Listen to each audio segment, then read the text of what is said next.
অনেক স্বাদের কাঁকড়া ঠ্যাংওয়ালা খাবা খাবা খাইলে এসে পড়ো আমাদের বাসায়।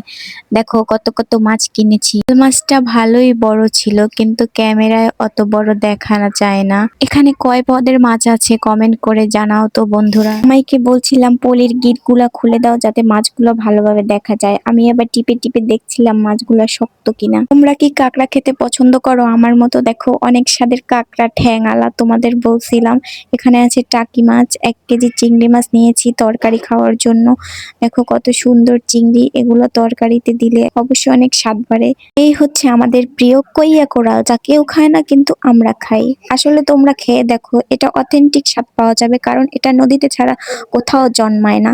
আর পাবদার কালার দেখলেই তো চকমকো চকমকো করে। প্রতি মাসে এমন একটা জার্নি থাকে, আবার মাসের মধ্যে 2 বারও পড়ে যায়। এই জার্নিটা আমার করতে যে কি কষ্ট, কিন্তু আমার জামাই সর্বদাই আমার হেল্প করে। প্রত্যেকটা মাস সে কেটে কুটে আনবে, নয়তো আমার সাথে সে হেল্প করবে।